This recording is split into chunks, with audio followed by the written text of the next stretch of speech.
In a more lighthearted,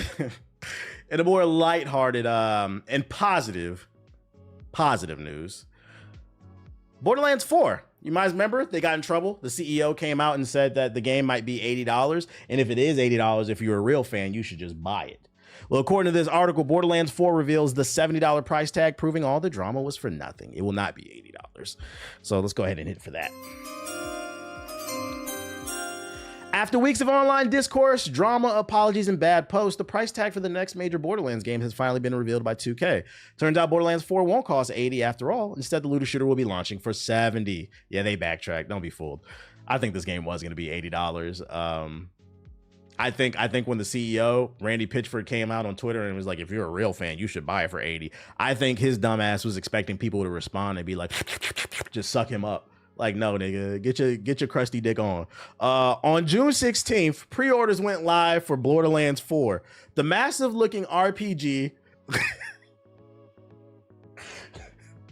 I think that nigga Randy Pitchford was on Twitter talking about, yo, if the game is $80 and you're a real fan, you'll buy the game. Translation, he whipped his dick out on the timeline and just had that shit hanging. And he was expecting you, the consumer, to be under his post where his dick was hanging like this. Like, no, nigga.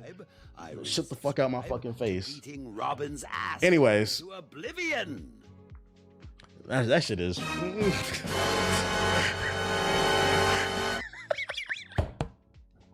I may have had some gamer subs.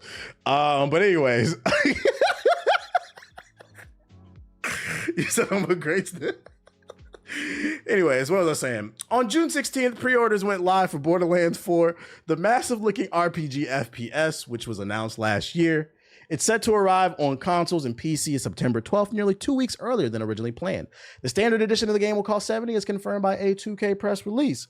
But because this is a modern video game released by a large publisher, there are two versions available. There's also a $100 deluxe edition that comes with extra cosmetic goodies and post-launch DLC. Translation, in the there's a $120 super deluxe edition that includes all of what's in the deluxe edition, as well as access to future story packs. So, translation, this $120 edition, at least it gives you the DLC, but the $100 edition is the base game, except for they're going to give you a gun at the beginning of the game that's only good for like the first 5 levels, then it's completely fucking useless, as well as the armor, which to that I say.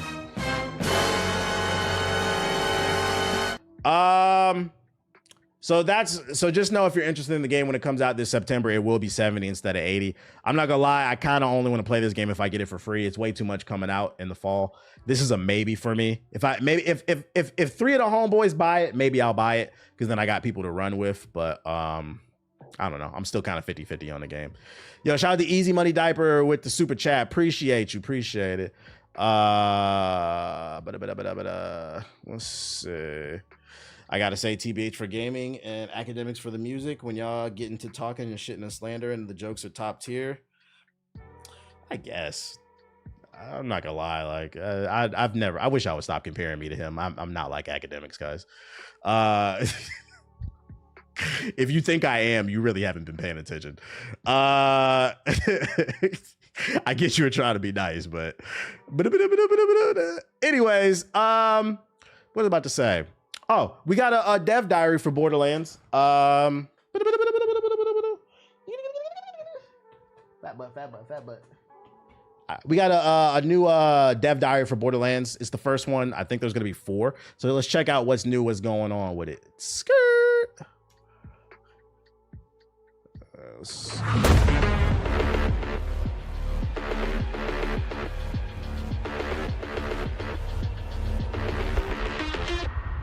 4-minute dev diary. I know, right? Well, hunters at their core are like treasure hunters, bounty seekers. They kind of live on the edge. They're fine taking matters into their own hands, kind of playing that gray space between what's right and what's wrong. Ultimately, what's right and what's wrong in our games. Or, riches, power, glory, you name it. And they're willing to do what they want to get to it.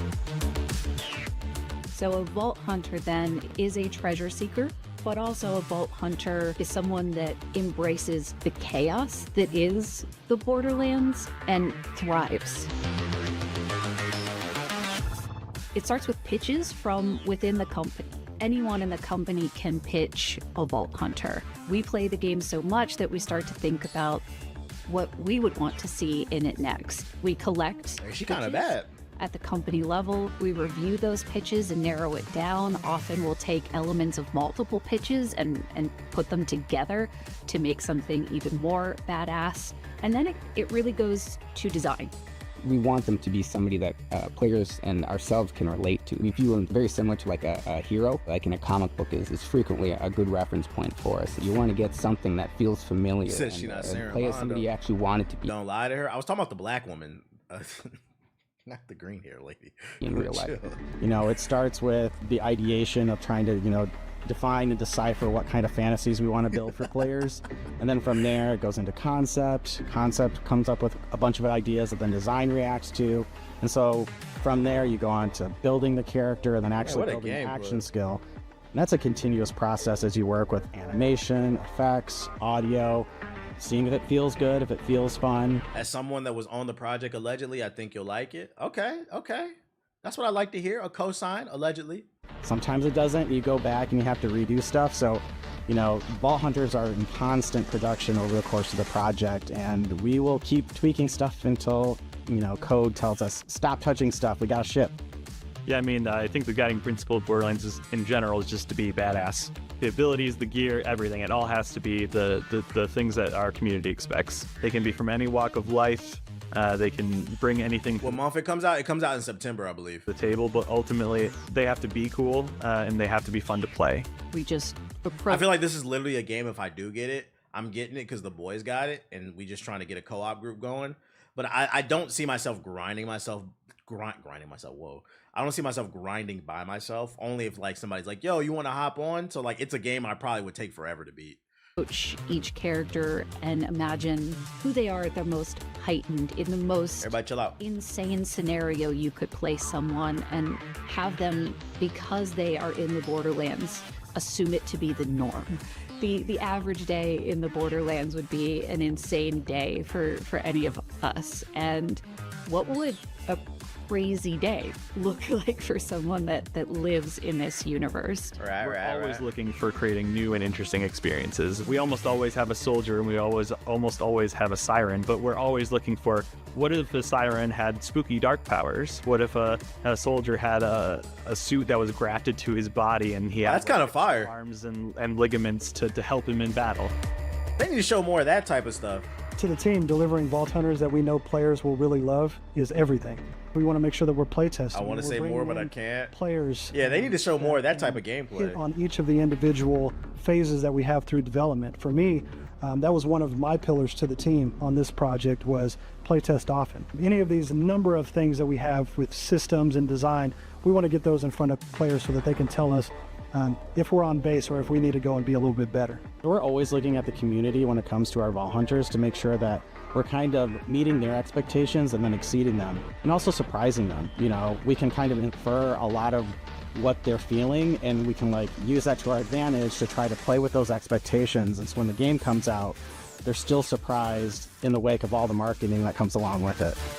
Right. It's a new era. So excited for the people to be able to actually get their hands on Borderlands 4 and just see how badass this world really is. I mean, it's not only bigger, and I mean bigger by a large extent than any Borderlands we've made, but it's also far more detailed and far more beautiful. We're back, and we're bigger and better than ever. We have so much more abilities, so much more that goes into our Vault Hunters. We have billions of guns. I think that people will be really, really excited about where we're headed in Borderlands 4. I think they're really listening to the fans this time because the reception on 3 kind of scared them. Okay. I think the main reason I like 2 is because of how easy for the randoms to hop in and out. I feel that. They didn't do that. I didn't play 3, so like, was that not the case with 3? Shout out to Kenny with the super chat. You rocking with that seafood type of game? Blood looks means seafood type of game? What game are you talking about? What game are you talking about? Oh, let me turn the notifications back on. Every time someone donates a super chat, I'm going to Snapchat Sonic my intrusive thoughts. It looks all right though. Looks all right. We're keeping an eye on it. Waiting for a sale. Yeah, if I don't get it right away, maybe I'll just put it on the Steam wish list and wait for it to be half off. I'm probably gonna get 3 playthroughs out of 4. Okay. We got another dev diary. Dying Light the Beast from IGN. Hi everyone, my name is Timon Smektawa and I am Dying Light franchise director. Let's talk about one of the most terrifying new elements in Dying Light the Beast, the Chimeras. These boss creatures are the result of twisted experiments conducted by the dialogue in 3 is bad. The Baron. He took special infected and pushed them beyond their limits, mutating. Hey, hold up. If it's somebody in here who allegedly worked on Borderlands 4 and you be in here regularly, why ain't you pass along my resume, nigga? They got black characters in the game. Let me get a character or something, bro. Come on, tell them I got a voice for the people, bro. I won't slander them as much on stream. Like them into something completely new, more powerful, unpredictable, and far more dangerous. Their appearance tells a story. These creatures are brutal proof that the Baron's experiments went out of control. They are skinless, terrifying, and meant to make you feel truly uncomfortable the moment you face them. That sense of dread plays directly into the darker, more intense tone of Dying Light the Beast. When designing that shit's spooky as hell, we drew a lot of inspiration from human anatomy. Our artist studied medical illustrations and models, learning muscles, tissues, overall body sculpture. Pacers defending like shit. Hey, what's the score? Hold up, what's the score? I need to put it up on my phone. It's a close game. It's still anybody's game. It was one of the biggest. I feel like this is the game that matters the most. To learn a lot. It was important. Shout out to Royal Static with the sub. Appreciate it. Consistent visual style, and they looked like they belonged to the same group, but still felt unique. Their different body proportions and hyper-realistic designs not only make them look striking, but also support the gameplay. From the gameplay perspective, you will face several chimeras in boss fights throughout the game. Even though their design is based on special infected archetypes from previous Dying Light games, we wanted them to stand out from anything players have experienced in the series before. That's why these fights are intense, usually split into different graphics look good, with difficulty escalating through new behaviors presented by these monsters. And they are not just tough. Some of them are also smart. Others will play mind games with you. Some can turn into, well, you'll see for yourself. Not spoilers. Additionally, most of them can summon minions to wear you down. One of those moments can be seen in our full gameplay reveal where the behemoth screams loudly, calling the hordes of biters to appear. They add to the difficulty of the fight, but also allow you to charge up your beast-like powers. I hope they give context to why some of these zombies are doing what they're doing. Because like earlier, they just showed a zombie with looked like a cloak. Like they got like Jedi zombies in this bitch, bro. Why they doing all that? I hope the story explains it. Which in turn allow you to defeat the Chimera more easily. But when you manage to best them for... Yeah, I think this is a whole new like spin-off game. I think what I'm getting from these previews is I think Dying Light the Beast is like a smaller spin-off game, kind of like Miles Morales, when they released that between Spider-Man 2. All of the Chimeras, you can deal them a final blow using a brutal cinematic finishers. In the gameplay reveal, you can see Kyle ripping Behemoth heads off with his brutal force, but let me tell you, this is far from being the most graphic Chimera finisher we have in the game. I never got into Dying Light. Running on walls and blasting zombies was fun in the first game. A finisher like this is really satisfying, a great cherry on top of an intense fight, but it's also crucial for survival. Why? When you finally take down one of those monsters, Kyle can extract a special substance from their blood and then inject it into his body. What? Sounds risky, but it's worth it, as that substance unlocks your powerful beast-like abilities that evolve as the game progresses. This nigga taking Ozempic, what the fuck? It's a key player progression mechanic, and the zombie Ozempic needs to get a chance of taking the big Z.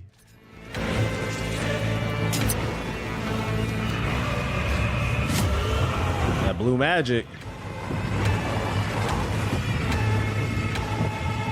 Chimeras are more than just enemies. They are a symbol of the chaos the Baron has unleashed.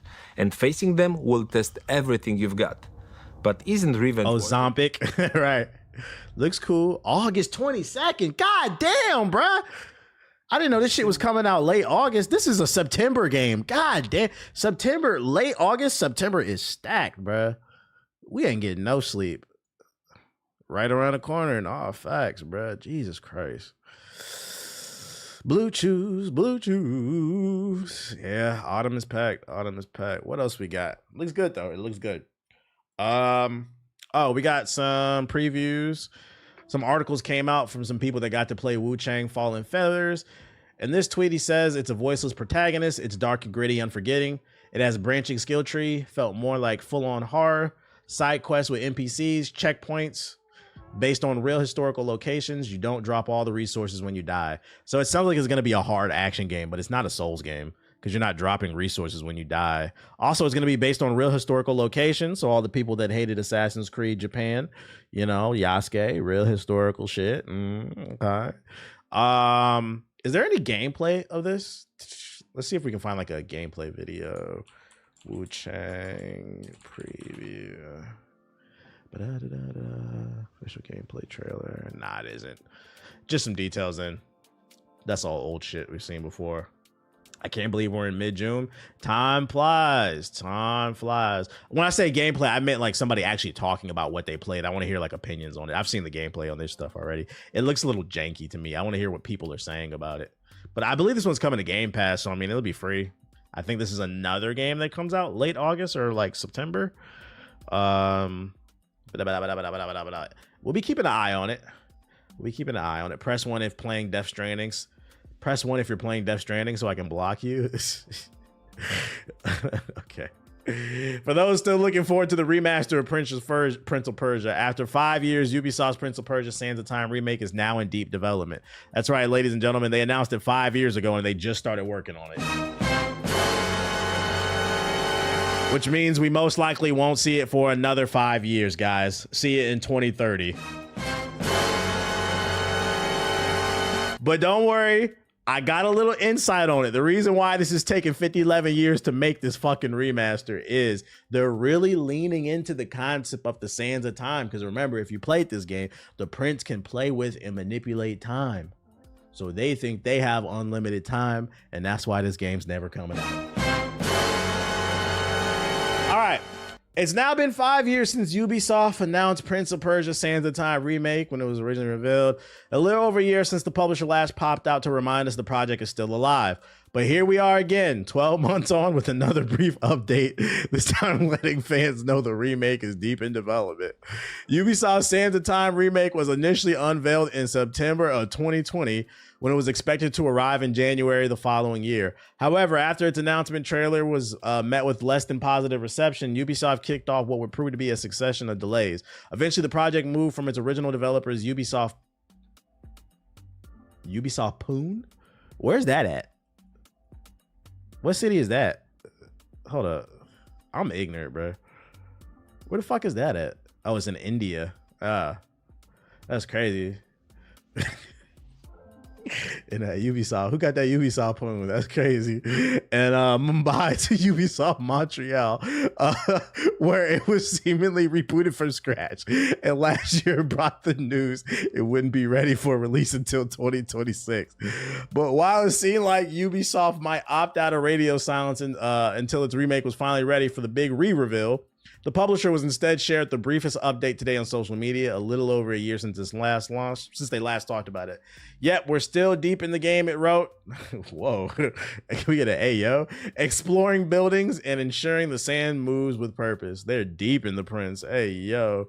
What up, Cammy? So, I mean, it's still coming.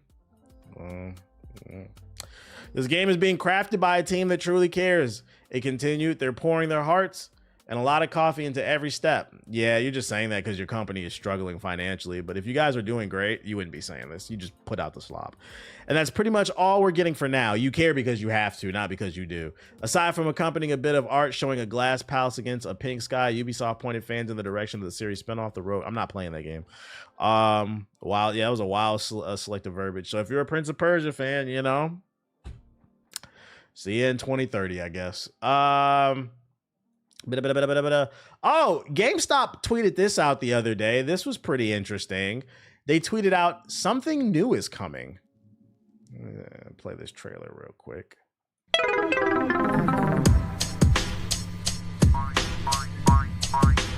Ooh, yeah. What? Holy shit. What is in there? Why would you need two of those? Oh,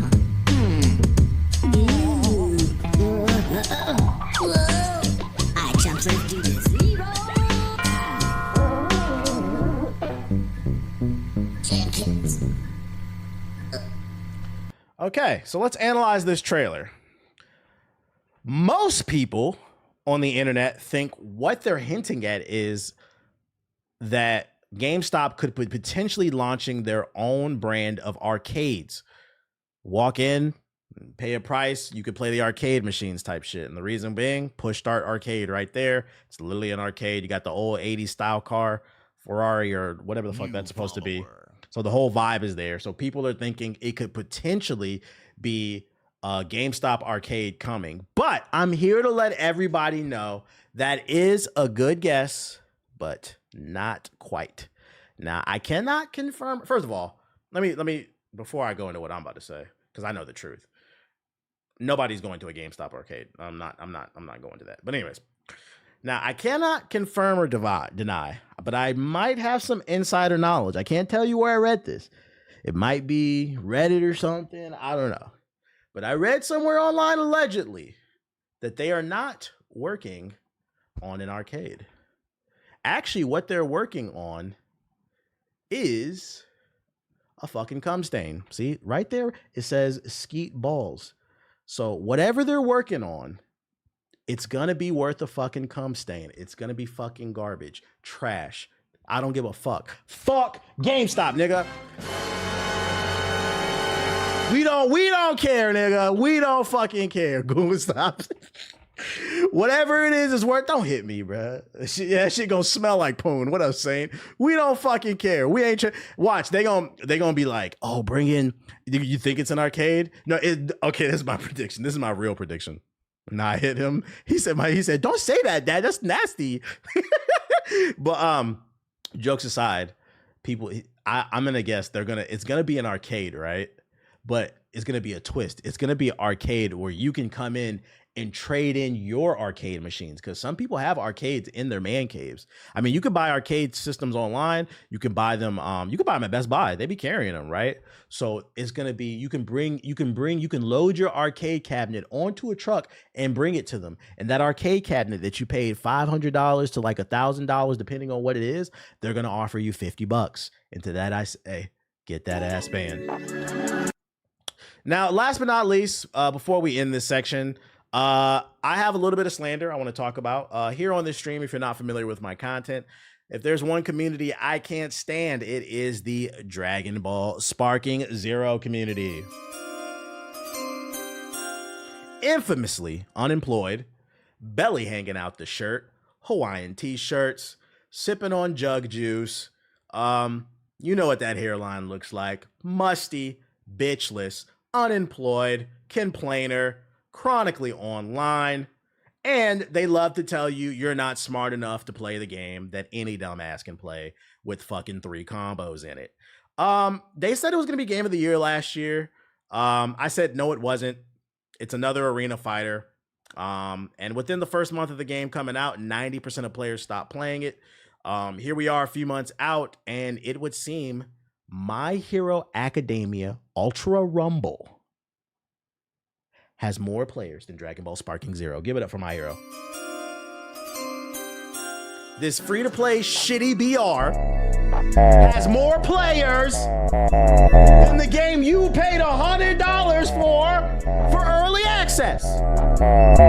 Just so you can go up and down as Android 19. Fuck that fat nigga. You people are losers. And I'm gonna keep kicking you. Get a life. Fuck you anime niggas, bruh. This is coming from somebody named Hokage. Fucking dweebs. I'm gonna keep spitting on these niggas, bro. Swear to God.